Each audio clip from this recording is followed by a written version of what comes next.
This video is brought to you by Melanin Eclectic's bookmarks. We've got all the things you need. We've got mermaids, we've got Book Bay, we've got Sailor Melanin Moon. We've got all of these things for you. The bibliophile in you wants the bookmarks. So if you're interested in the bookmarks and many of the other things located at Melanin Eclectic, I'll leave a link down below for you to check it out. And now let's get on with the video.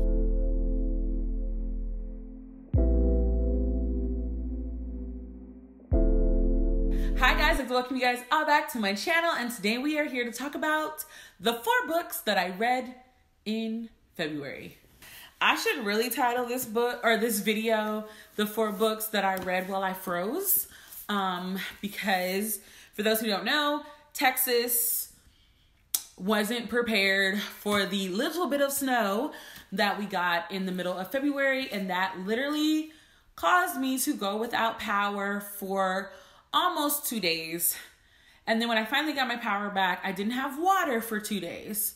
So when I didn't have power, the only thing that I could do was build a fort and read, because literally could not do anything else but just try to stay warm.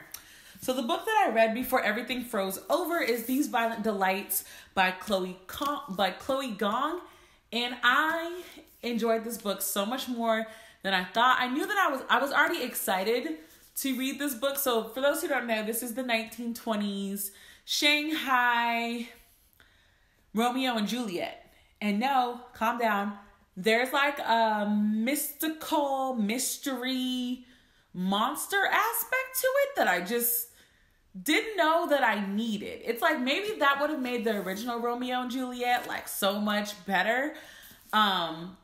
But yeah, obviously the two opposing gangs, their heirs used to be a thing, and they weren't a thing, and they explain why they weren't a thing, but also they're trying to figure out what the heck is happening in their city that's like killing people. So I think that this was done really, really well. I am very excited to read the sequel. What rating did I give this book? Let's consult the reading planner. So I gave it 4.5 stars. Yeah, I said it starts off me assuming it was going to be just another retelling. However, I was wrong. I'm so glad we got this creepy monster mystery, the cliffhanger at the end. I like how complicated the love aspect is, and I found it more realistic rather than the original story. There you go. This is why you take notes, people. This is why you take notes. The next thing that I read is this graphic novel. It's another Avatar one, but this one is Katara and the Pirate's Silver. So last year they announced that they were going to be coming out with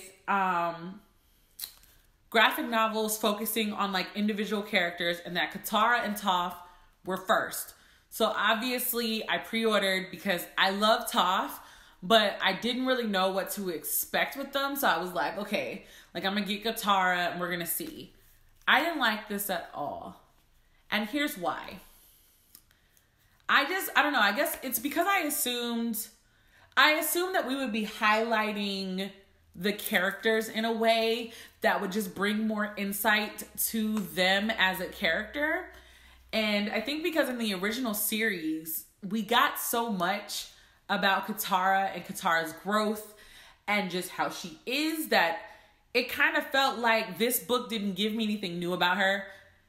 Like they make fun of her for always being a rule follower and da-da-da. Like there's a whole episode where they made fun of her about that in the series. So I did not really enjoy this one at all. Like this was just like, this is exactly what Katara would do. Like I knew this before reading. I don't feel like we reached any new insight or anything like that. I just, massive eye roll. So I don't know what I'm going to do with Toph. I hope it's better than this one, but as usual, I will let you guys know. But I did give this one 2 stars.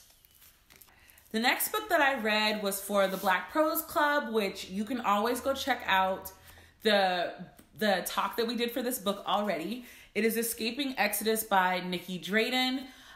This covers my read an Afro sci-fi book written by an author you've never read before for the Black Prose Challenge. I do think that I want to continue reading Nikki Drayden. I actually gave this book I gave this book 4 stars, and then I also critiqued the heck out of it. Again, I recommend that you check out the video, but there were just certain parts of the book that made me feel a little uncomfortable, and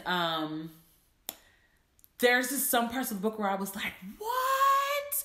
But at the same time, while I was freezing to death, having this place to go to like take my mind off of everything was just so good that like I gave it 4 stars, because the second half of the book I flew through.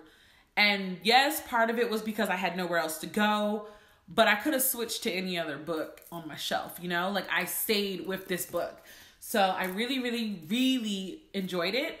I'm actually going to be getting Symbiosis, just because I do want to know how this ends. I don't know if it's a duology or a trilogy, but the way that this book ends, I have lots and lots and lots and lots of questions. But for those who don't know, this book is about a society that lives inside of a space beast. And it's told from a 2-person storyline. I did enjoy one character's storyline more than the other. I felt like one of them was basically the villain of the story, even though they weren't. If you want to know what else I thought, again, please check out Black Prose. I have been enjoying some fantastic books. So I started Ray Bear in December. Got a little sidetracked with running the business and USPS causing me stress. Did not get back to it. Again, I was freezing, so I figured let me pick it back up. Loved it. I was afraid because there have been a couple of books hyped because they're written by Black people that did not meet the standard that I normally go for. And then like to see that those books were still hyped, even though I knew that they were trash, really bothered me. So I did not read this book right when I bought it. It sat on my shelf for a while, and then I picked it up again, like I said, in December, and I still put it back down. This book is fantastic.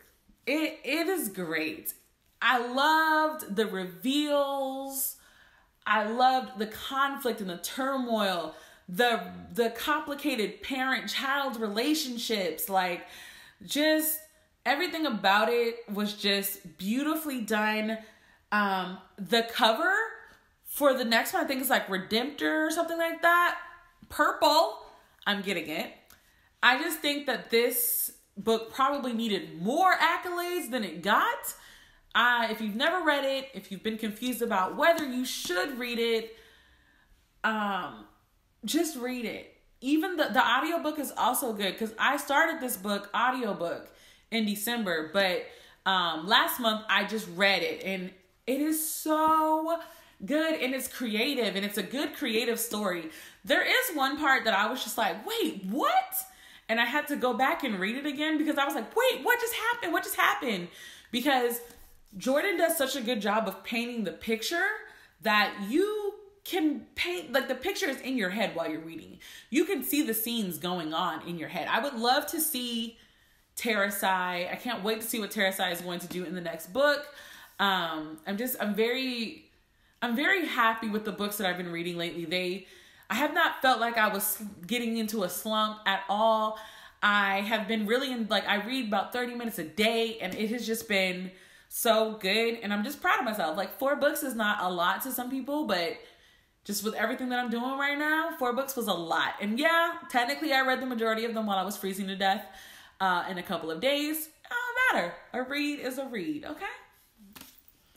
So obviously Throwback-a-thon is coming up, and I do have some books that I plan to read. But if you want to see those books, you're gonna have to go check out my Instagram, because I am participating in all of the Black Prose challenges, and I think that I'm going to do a reel of the books that I'm reading rather than just show you. But some of the other books that I plan on reading this month is Amari and the Night Brothers. I plan on reading I plan on reading We Free the Stars with Amber from Amber Dior. And then I also plan on reading something else. Oh, I want to finish another one of the book series, like the video that I made in December about book series that I want to finish. I want to pick up another one of those book series. And I also hope to read a non-fiction book this month. So those are my goals for the month of March. My question to you guys is, are you participating in any readathons this month? Let me know down below in the comments section. And until next time, guys, bye.